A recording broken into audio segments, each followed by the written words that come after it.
Bienvenue dans votre émission Livre Espresso. Aujourd'hui, on plonge dans des extraits d'un roman, direction Chambéry, avec Emmanuelle Borgia, chroniqueuse judiciaire. On a des passages qui nous montrent son travail, ses conflits perso aussi, et surtout le procès d'Alexandre Bataille, un jeune accusé de meurtre. L'idée, c'est de décortiquer un peu tout ça. Exactement. On va regarder trois choses principales, je dirais. D'abord, ce monde du journalisme judiciaire, comment Emmanuel le vit. Ensuite, l'affaire Bataille elle-même, qui est assez complexe.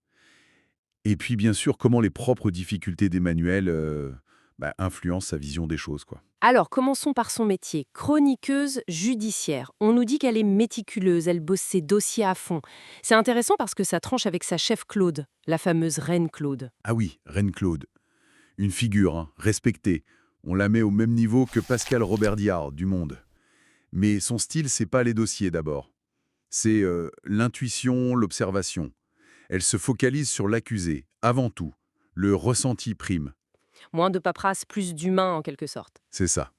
Et Emmanuelle, elle vient d'un autre univers, faits divers et même storytelling de marque. Ça doit faire un choc en arrivant au tribunal, hein. Ah bah oui, on sent bien qu'elle est un peu intimidée au début. C'est un milieu exigeant, très codifié.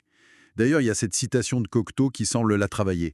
Nous ne pouvons être condamnés à pire qu'à juger les autres, à être des juges. Ça pèse. Ça montre le poids moral, oui. Bon, parlons du cœur de l'affaire.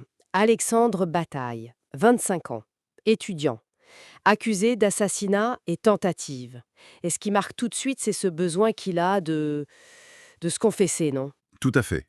C'est assez frappant. Il raconte les faits comme ça, spontanément, à des gens qu'il croise. Très déroutant. Et puis, son passé. L'automutilation très jeune, vers 8 ou 9 ans. Ah oui. Oui, apparemment lié à des trucs familiaux.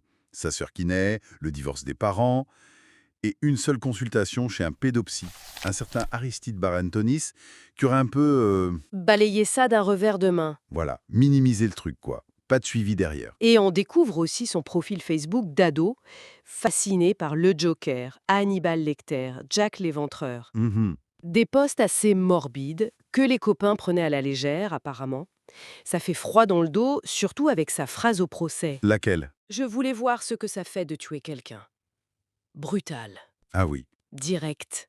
Et la victime, Omar Khan, 63 ans, lui aussi un parcours difficile, marginalisé, séropositif, bipolaire, des problèmes d'addiction, méthadone, chemsex, et rejeté par sa famille. Terrible. Il y a même un témoin qui rapporte les mots du père d'Omar.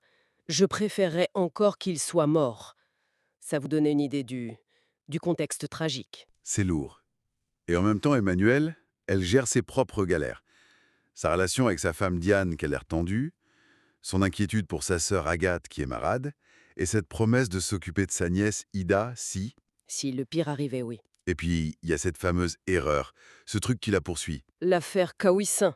Oui, elle avait écrit qu'il méritait la peine de mort. Un dérapage qui l'a mise un peu au banc de la profession. Et comme si ça suffisait pas, elle apprend qu'elle est enceinte. Pas prévu du tout. Angoisse, nausée, en plein procès bataille. Le timing.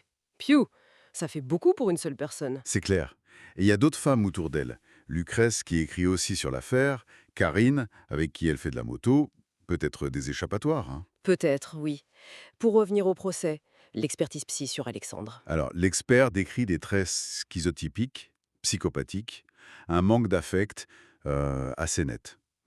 Et il lance une hypothèse intéressante, enfin troublante, un possible matricide déplacé. C'est-à-dire? Une violence qui viserait inconsciemment la mère, même s'il idéalise la sienne, Dorine, et qu'il rejette plutôt son père. C'est complexe. Et c'est là qu'Emmanuel craque un peu en pleine audience, non? Elle lance, mais lâchez donc les mères. Exactement. Un cri du cœur, une projection de ses propres angoisses, difficile à dire. Le verdict tombe ensuite. 30 ans.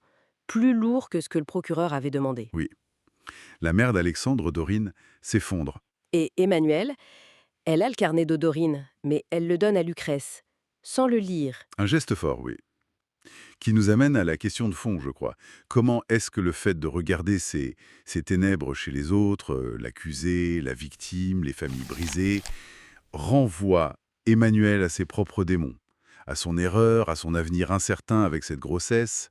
Le procès devient un miroir, en fait. Un miroir de ses propres luttes intérieures, c'est une piste de réflexion intéressante.